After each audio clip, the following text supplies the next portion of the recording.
Hello दोस्तों, सौर्य education में मैं नारायण मेश्वरी आपका स्वागत करता हूं। जो लास्ट क्लास में हम पढ़ रहे थे ऋग्वेद के बारे में हमने पढ़ा कि ऋग्वेद में कितने मंडल हैं, कितने सूक्त हैं, कितने मंत्र हैं और इन मंडलों में कौन कौन सी बात हमने जो है देखी लास्ट की क्लास में। जैसे कि लास्ट क्लास का मैं 1 मिनट में आपको ओवरव्यू दे देता हूँ कि ऋग्वेद के 10 मंडल की बात की। उन 10 मंडलों में जो है किन किन का जो है वर्णन दिया गया है, किन किन के बारे में चर्चाएं हुई हैं, किन किन के बारे में उल्लेख हुआ है, उन सब की या किन किन के बारे में आख्यान हमको प्राप्त हुए हैं, वो सारे के सारे हमारे जो है लास्ट की क्लास में हमने बात की है। ठीक है, आज हम बात करेंगे कि ऋग्वेद के जो है ब्राह्मण, जैसे हमने बोला कि जो वैदिक जो यानी कि साहित्य है, वैदिक साहित्य में हमने 4 बातों की हमने बात की थी। वैदिक साहित्य में कौन कौन सी चीज़ें आती हैं, तो वैदिक साहित्य में हमने लिखा था, अगर आपने मेरी ये क्लास अभी देख रहे हो तो पीछे वाली क्लास में जाओ तो आपको सब ये पता चल जाएगा कि वैदिक साहित्य कौन कौन से हैं। वैदिक साहित्य में हमने 4 चीज़ों की बात की, वेद, ठीक है, ब्राह्मण, आरण्यक और उपनिषद।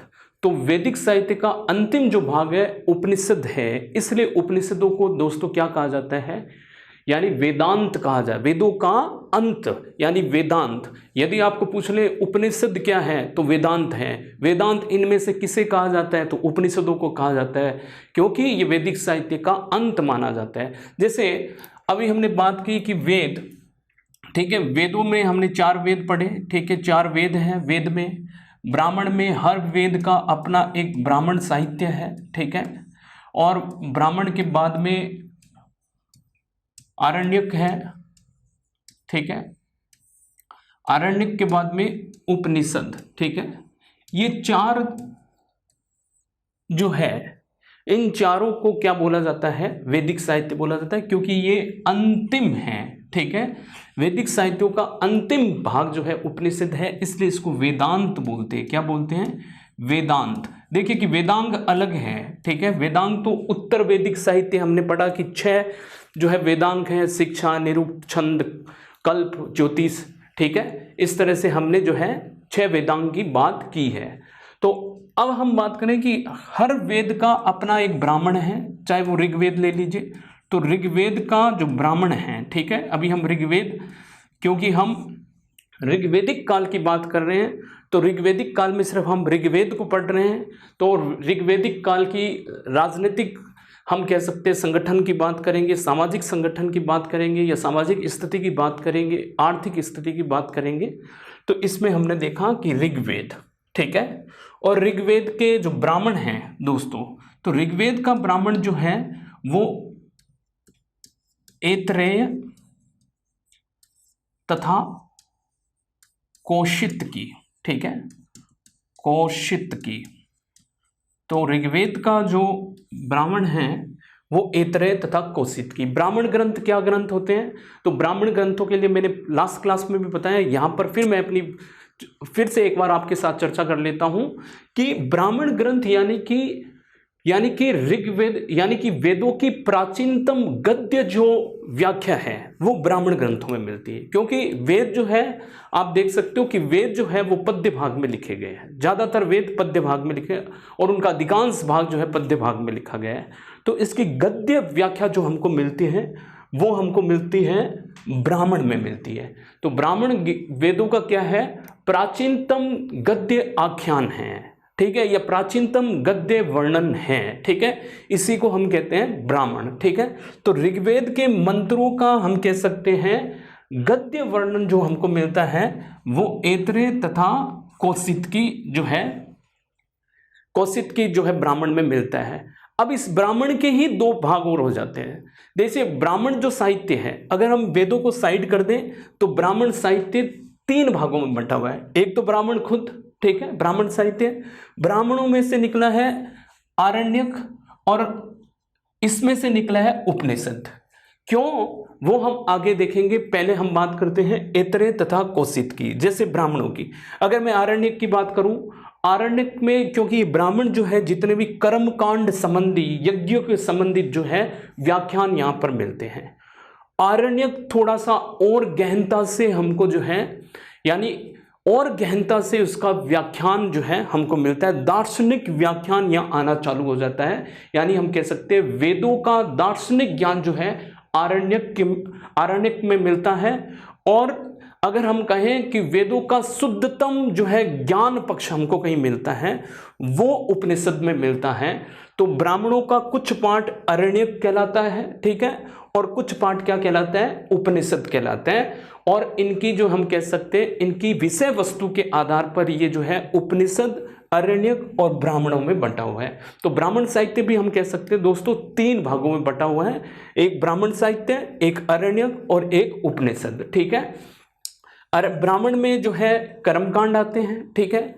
आरण्यक में थोड़े दार्शनिक और गहनता का लक्षण हमको जो है यहाँ पर देखने को मिलता है, ठीक है। और उपनिषद में शुद्धतम ज्ञान पक्ष पर जोर दिया गया है। तो उपनिषद हम कह सकते हैं भारतीय जो है दार्शनिक का जो है सार तत्व उपनिषद है। आप देखोगे गीता जो है, गीता भी जो है उपनिषदों का हम कह सकते हैं सार तत्व मानी जाती है। भगवान श्री कृष्ण ने अर्जुन वो आदमी जो हर 2 मिनट में घबरा जाता था, ठीक है, महाभारत के युद्ध में अर्जुन हर 2 मिनट में घबरा जाता था, तो गीता का ज्ञान दिया गया उसको, ठीक है। धर्म और अधर्म की व्याख्या की गई, ठीक है, ब्रह्म और जो है आत्मा की व्याख्या की गई, ठीक है। तो इसलिए जो है उपनिषद जो है भारतीय जो है हम कह सकते हैं दर्शन शास्त्र का सार तत्व है, ठीक है। तो अब हम बात करते हैं ऐसे ही ऋग्वेद का जो ब्राह्मण है वो ऐत्रेय तथा कौशिक की है, ठीक है। ये 2 ध्यान रखना है आपको। ऐत्रेय ब्राह्मण में ही अगर मैं आपको बात करूं कि ऐत्रेय ब्राह्मण, ऋग्वेद के ऐत्रेय ब्राह्मण, ठीक है, ऋग्वेद का जो ऐत्रेय ब्राह्मण है इसमें जो है हम कह सकते हैं कि राजा की उत्पत्ति का सिद्धांत, राज्य अभिषेक का वर्णन मिलता है। तो राजा के उत्पत्ति का सिद्धांत, ठीक है, राज्य अभिषेक का वर्णन मिलता है, राज्य अभिषेक का वर्णन, राज्य अभिषेक का वर्णन यहां पर हमको देखने को मिलता है दोस्तों। और जो है ऐत्रेय ब्राह्मण में आप देखोगे कि ऐत्रेय ब्राह्मण में पुत्री को कर्पण कहा गया है। कर्पण का मतलब होता है उसको दुख का स्रोत बताया गया है, ठीक है। तो पुत्री को क्या बताया, दुख का स्रोत बताया गया है, ठीक है। तो पुत्री को क्या कहा गया है, कर्पण, यानी दुखों का स्रोत बताया गया है। ये ऐत्रेय ब्राह्मण में 3 जो है मुख्य रूप से आपको बातें याद रखनी है। राजा की उत्पत्ति का सिद्धांत, राज्याभिषेक का वर्णन, ठीक है, और पुत्री को कृपण बताया गया है ऐत्रेय ब्राह्मण में। ऐत्रेय ब्राह्मण में जो है हम बात करते हैं ऐत्रेय ब्राह्मण के बाद में कौशिक की, ठीक है। तो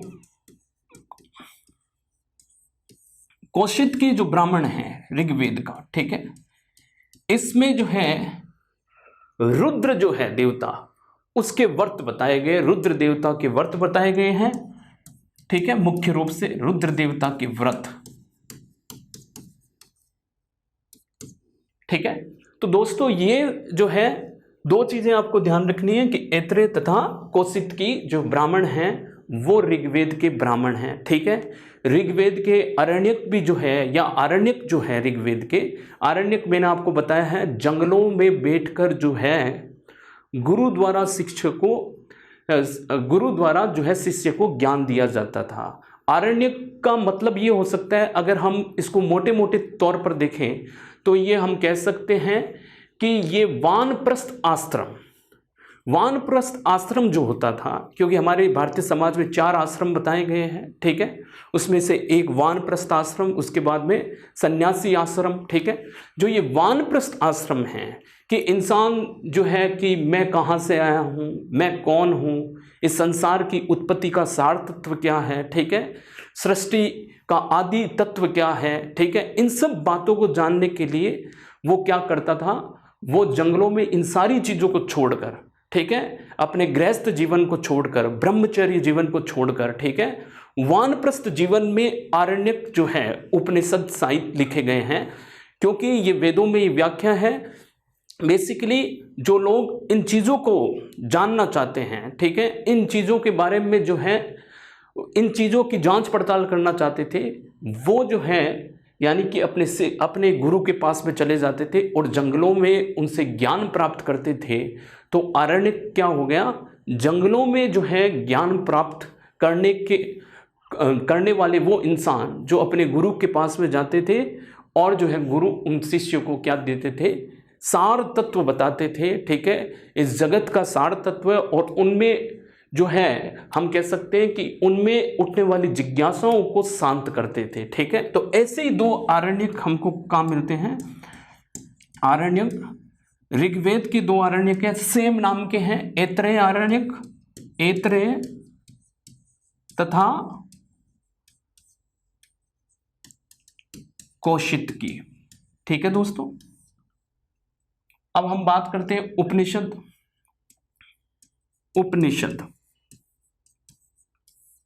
उपनिषद या वेदांत, ठीक है, ठीक है।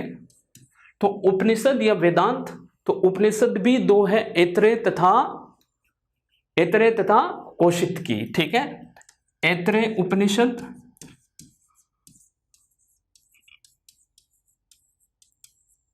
तथा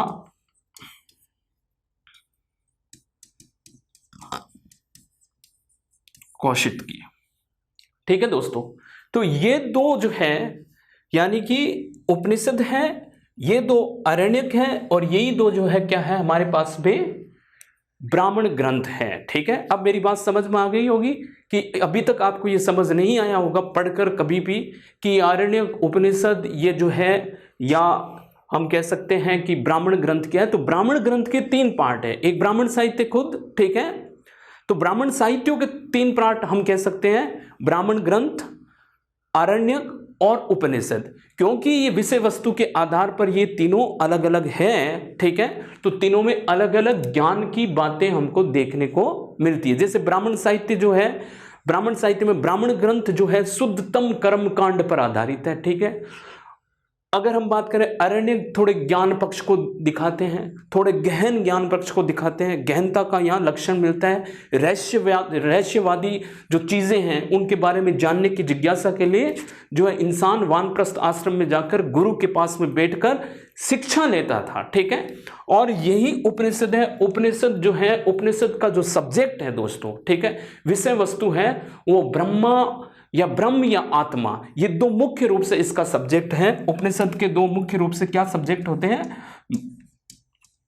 ब्रह्मा तथा आत्मा का चिंतन, ठीक है। तो ब्रह्मा तथा आत्मा, तो आप देखोगे कि अद्वैतवाद, द्वैतवाद, ठीक है, विशिष्ट अद्वैतवाद, ठीक है। तो ये कहने का मतलब ये सारी जो भारतीय दार्शनिक जो बातें हैं, ठीक है, जो शुद्धतम ज्ञान पक्ष की और हमको ले जाता है, जिसमें शंकराचार्य, रामानुजाचार्य, ठीक है, वल्लभाचार्य, ठीक है, ये जो बड़े संत हुए हैं, स्वामी विवेकानंद हुए हैं, ठीक है। तो इन लोगों का और गीता, इन सब का जो है दार्शनिक सारांश इन्होंने कहाँ से लिया है, इन्होंने उपनिषदों से लिया है, ठीक है। ब्रह्मा तथा आत्मा इसका मुख्य विषय वस्तु है दोस्तों, ठीक है। अब हम बात करते हैं कि अभी तक हमने देखा कि ऋग्वेदिक समाज को हमने देखा, एक बार मैं आपसे फिर से चर्चा कर लेता हूं कि इनके दो ब्राह्मण ग्रंथ, ठीक है, दो ही अरण्य और दो ही उपनिषद है ऋग्वेद के। अब ऋग्वेद के पुरोहित को क्या कहा जाता था, तो ऋग्वेद के पुरोहित को होत्र कहा जाता था, जो ऋग्वेद के मंत्रों का उच्चारण करता था, ठीक है। तो ऋग्वेद के मंत्रों को यानी हम कह सकते हैं कि उच्चारण करता था, उनको पढ़ता था, ऐसे पुरोहित को क्या बोला जाता थे, होत्र बोला जाता था। तो हम कह सकते हैं ऋग्वेद के पुरोहित को होत्र कहा जाता था। ऋग्वेद के पुरोहित जो है वो होत्र, कई जगह होत लिखा होता है, कहा जाता था, ठीक है दोस्तों। ये सवाल पूछा जाता है बहुत बार, बहुत एग्जाम में पूछा गया है, आगे भी बहुत एग्जाम में पूछा जाएगा कि ऋग्वेद के पुरोहित को क्या कहा जाता था। तो अलग अलग वेदों के जो है पुरोहित थे उनके अलग अलग नाम थे। तो ऋग्वेद के जो पुरोहित था उसको क्या बोला जाता था? होत्र बोला जाता था। यहाँ तक हमने बात की ऋग्वेद के बारे में, जो इम्पोर्टेंट बातें हैं उनके बारे में हमने यहाँ पर चर्चा कर ली। ठीक है, अब हम बात करते हैं ऋग्वेद के यानी कि ऋग्वेद वैदिक काल का राजनीतिक संगठन। ठीक है, तो वैदिक काल का राजनीतिक संगठन में तो पहले हम ऋग्वेदिक काल पढ़ेंगे, फिर उत्तर ऋग्वेदिक काल पढ़ेंगे। अभी हम ऋग्वेदिक काल पढ़ रहे हैं। तो ऋग्वेदिक काल का राजनीतिक संगठन, और आप जानते हो ऋग्वेदिक काल जिसको पूर्व ऋग्वेदिक काल भी कहते हैं और उत्तर ऋग्वेदिक काल भी कहते हैं। तो ऋग्वेदिक काल दो भागों में, पूर्व ऋग्वेदिक काल और उत्तर ऋग्वेदिक काल, या कभी कभी हम इसको ऋग्वेदिक काल भी कहते हैं, जो मैंने आपको बताया था 1500 से लेकर 1000 ईसा पूर्व तक था। और किसी को ईसा पूर्व में कोई दिक्कत है, ईसा पूर्व को लेकर, ईसवीं शताब्दी को लेकर, तो वो मेरे पीछे वाले जो है लेक्चर को देखें, तो आपको कभी भी कोई तरह की प्रॉब्लम नहीं होगी। ठीक है, अब इनका राजनीतिक जो है जीवन या राजनीतिक स्थिति क्या थी, तो राजनीतिक स्थिति के बारे में बात करते हैं। राजनीतिक स्थिति,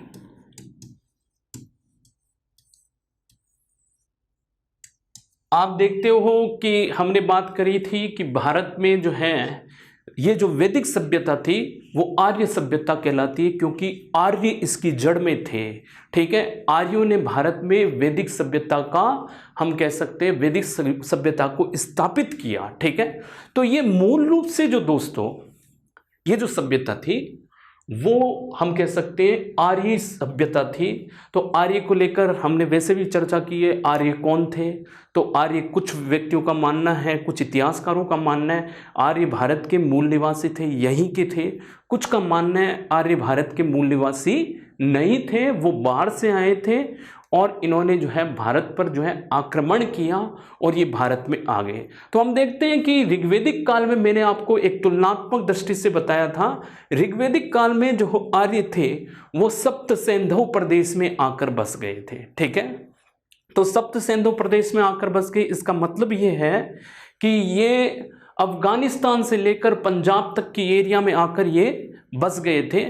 तो यानी कहने का मतलब है कि अब जब ये लोग आकर बसे तो ऐसा तो नहीं है कि इन लोगों को जो है इनकी कोई राजनीतिक व्यवस्था नहीं रही होगी। अगर आप जो है यानी किसी समाज में बिना राजनीतिक व्यवस्था का समाज का अगर चित्रण करना है तो वो बड़ा मुश्किल काम है। सामाजिक मूल्यों का हम कह सकते हैं अगर संरक्षण कोई प्रदान करता है तो वो राजनीतिक जो है यानी संस्थाएं प्रदान करती है। अगर आपका समाज बना होगा, समाज में कुछ हमारे मूल्य होंगे, कुछ हमारी वैल्यूज़ होंगी, कुछ हमारे आचरण होंगे, कुछ हमारे जो हैं नियम होंगे। इन नियम कानून कायदों से क्या बनता है? समाज बनता है। और इन नियम कानून कायदों का पालन करने के लिए राजनीतिक जो है संगठन होना अति आवश्यक है दोस्तों। ठीक है, तो यहाँ पर भी कुछ ना कुछ राजनीतिक जो है यानी कि स्थिति रही होगी, आर्यों की अपनी राजनीतिक स्थिति रही होगी। तो ये जो राजनीतिक स्थिति थी, तो कहने का मतलब है आर्य लोगों के 5 आर्य कबीलों का वर्णन हमको देखने को मिलता है ऋग्वेद में। 5 आर्य कबीले जो मैं आपको पहले भी बता चुका हूं। अनु, मैं फिर लिखता हूं, अनु, द्रुह, यदु, तुर्वस और पुरु। ठीक है, तो अणु, द्रुहु, यदु, तुर्वस और पुरु, ये 5 आर्य कबीले थे। ठीक है, इन आर्य कबीलों का जिक्र हमने पहले भी किया है। तो ऐसा नहीं है कि यहाँ पर आए तो इनकी लड़ाई अनार्य लोगों से भी हुई, संघर्ष जरूर रहा होगा। तो ये आए तो अनार्य लोगों के साथ इनका संघर्ष हुआ, जो भारत में पहले से ही लोग रहते थे उनके साथ इनका संघर्ष हुआ, इनके साथ इनकी लड़ाइयाँ हुई। ठीक है, आर्यों में लड़ाई हुई क्योंकि इनको भी जो है ये 5 कबीलों में आपस में जो है लड़ाइयाँ चलती थी। ठीक है, और जो है अनार्यों के साथ इनकी जो है संघर्ष चला। तो कहने का मतलब इनका आर्यों के साथ संघर्ष चला। ठीक है, और आर्यों का अनार्यों के साथ संघर्ष चलना बड़ा स्वाभाविक है। ठीक है, तो कहने का मतलब है कि अगर हम राजनीतिक संगठन में देखें तो ये आर्य जो है कबीले थे, ठीक है, और यानी कि कबीले व्यवस्था थी, यहां पर कबीले व्यवस्था थी। तो कहने का मतलब ये है दोस्तों कि जो कबीलों का प्रमुख होता था वो राजा कहलाता था, ठीक है। तो कबीलों का प्रमुख जो था वो गोपत कहलाता था, ठीक है। तो कबीलों का प्रमुख क्या कहलाता था? गोपत कहलाता था, ठीक है। यानी तो इन सब की, इनकी जो है हम कह सकते हैं इनकी रक्षा करना, इनके जो है पशुधन की रक्षा करना, ठीक है, कबीलों के पशुधन की रक्षा करना, कबीलों अपने समाज की, कबीला यानी कि एक ही जो है हम कह सकते हैं कुल के लोग, ठीक है, एक ही कुल के लोगों की जो रक्षा कर सकता था, ठीक है, उसको ये क्या बना देते, एक तरह का राजा घोषित कर देते कि ये राजा है हमारा और हमारी ये पशुधन की रक्षा करेंगे, क्योंकि इनके पास में जो हम कह सकते बहुमूल्य जो वस्तु थी। क्योंकि मैंने आपको यहाँ बताया था कि ऋग्वेदिक जो लोग थे उनका प्रमुख व्यवसाय मैंने तुलनात्मक दृष्टि में बताया था कि पशुपालन था। तो पशु क्या था? इनके लिए धन था। तो पशु धन के रूप में था, तो इनकी रक्षा करना। तो राजा का मेन कर्तव्य क्या होता था? कबीले के प्रमुख का या राजा का जो मेन काम होता था, एक तो युद्ध करना और दूसरा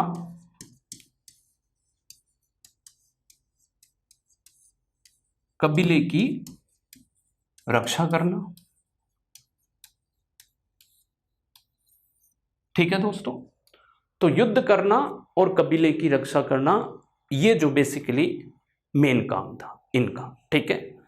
अब राजनीतिक इकाई के रूप में अगर हम बात करें तो हम कह सकते हैं राजनीतिक जो इकाई थी, राजनीतिक इकाई,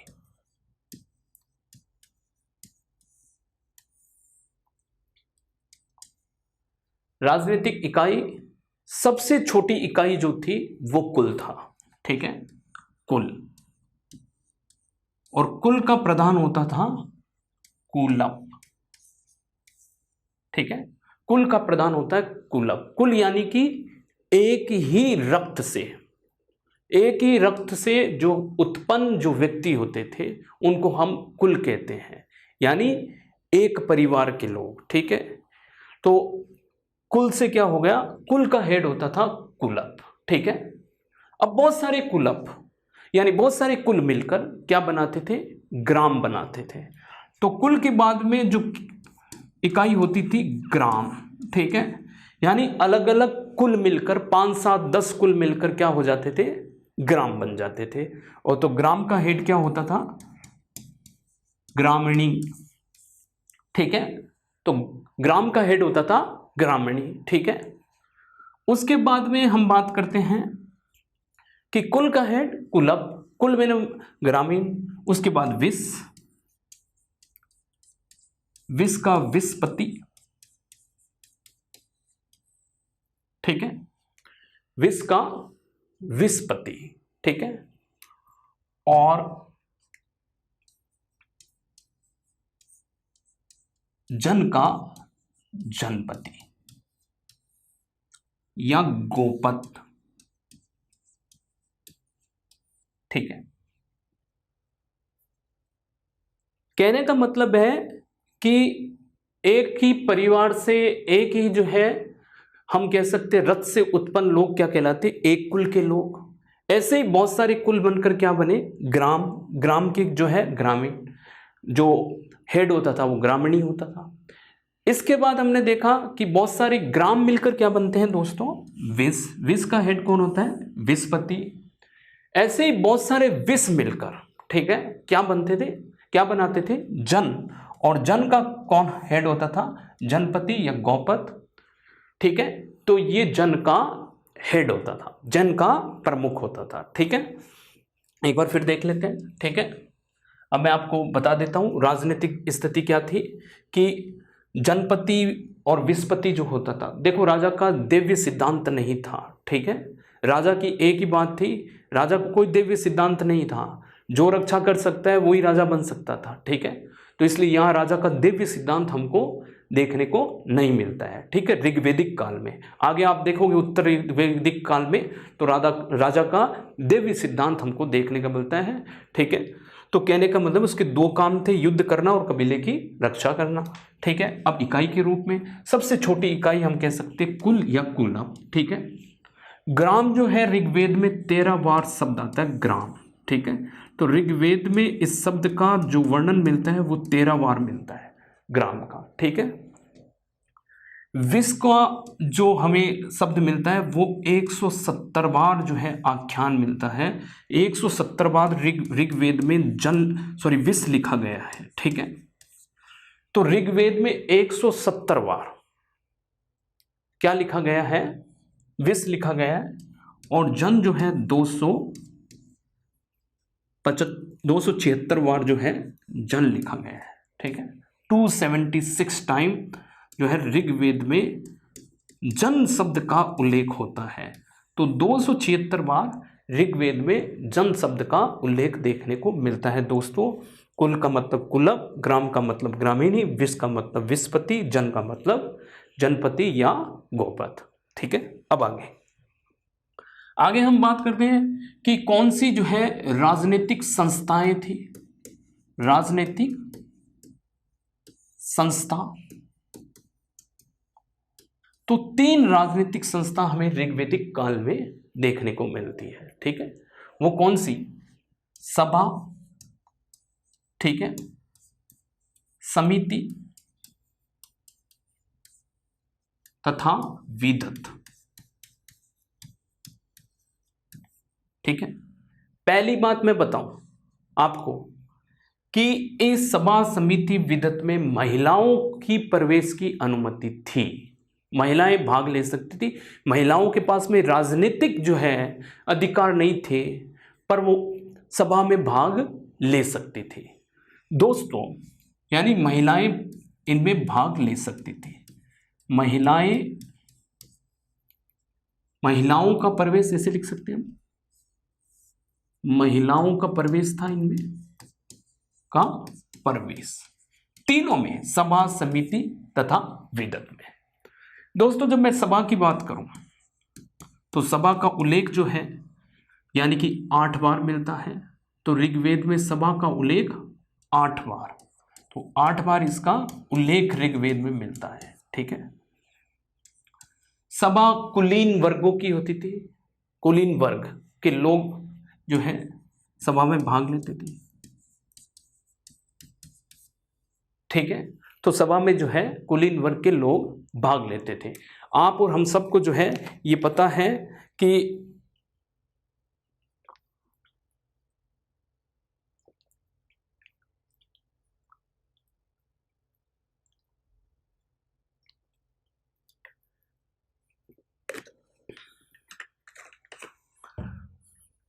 कुलीन वर्ग के लोग भाग लेते थे, ठीक है। और यानी कि हम कह सकते हैं इसके सभापति को सभ्य बोला जाता था। सभापति को क्या बोला जाता था? यानी कि अध्यक्ष, सभापति बोले तो अध्यक्ष, और अध्यक्ष को बोला जाता था सभ्य, ठीक है दोस्तों।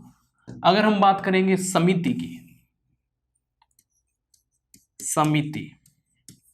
समिति का वर्णन जो मिलता है ऋग्वेद में 9 बार उल्लेख मिलता है समिति का, ठीक है। और इसका अध्यक्ष ईशान कहलाता था। क्या कहलाता था? ईशान,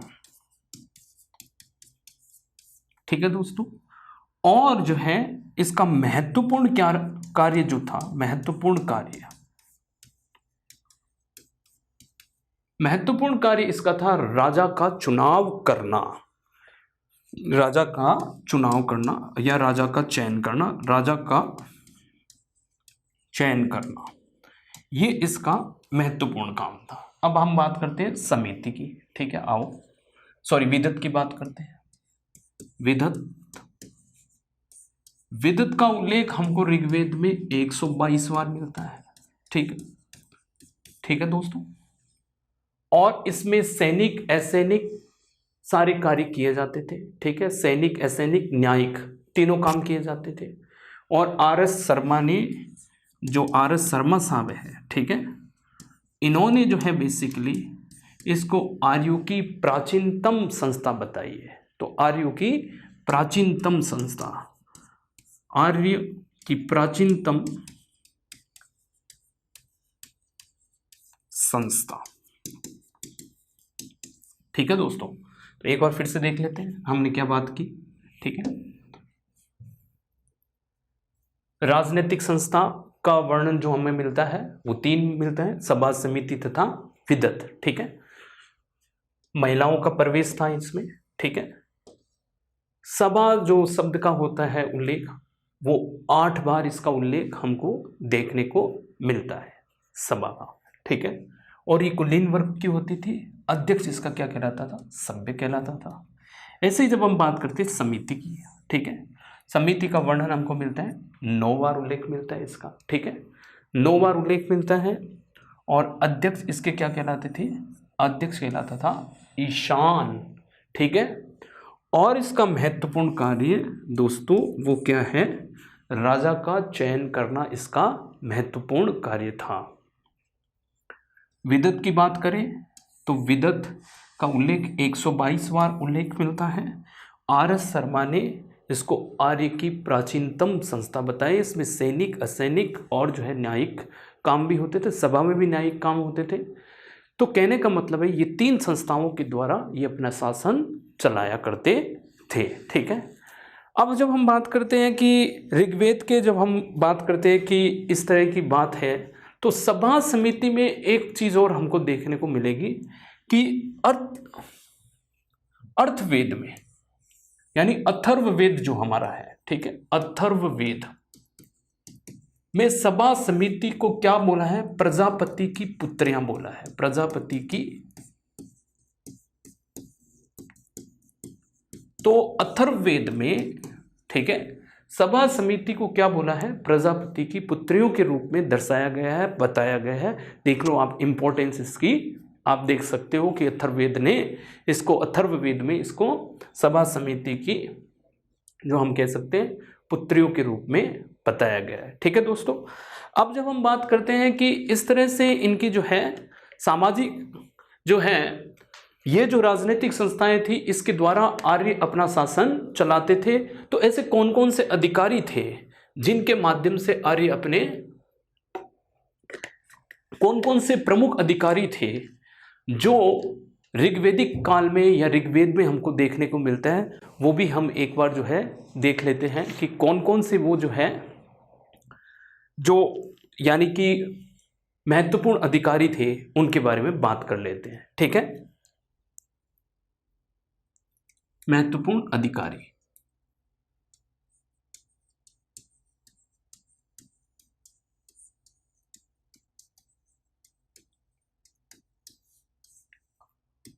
पुरोहित,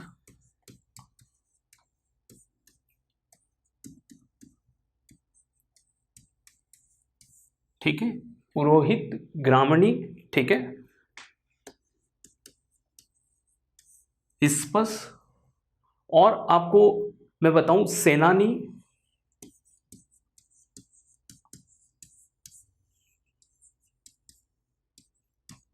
ब्रजहंता, ठीक है, और ब्राजपति, कई जगह इसको ब्राजपति बोला जाता है। ठीक है, ब्राजपति। उसके बाद में हम कैसे रत्नी,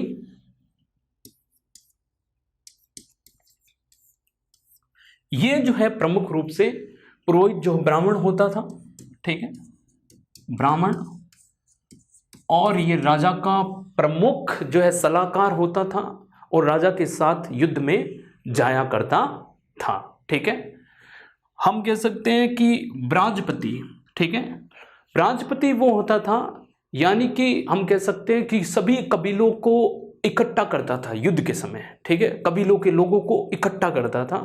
तो ये वो व्यक्ति था जो कबीलों को युद्ध के समय, कुलों को या कबीलों को इकट्ठा करता था युद्ध के समय।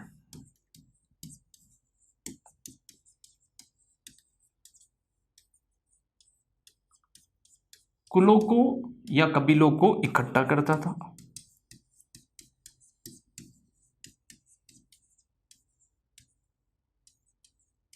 ठीक है। तो इनको ये इकट्ठा करता था। स्पष्ट जो था वो गुप्तचर था, ठीक है। और अगर हम बात करें रत्नी, तो रत्नी हम कह सकते हैं सूत यानी रत्तकार, सूत यानी रत्तकार जो रथ बनाता था, तथा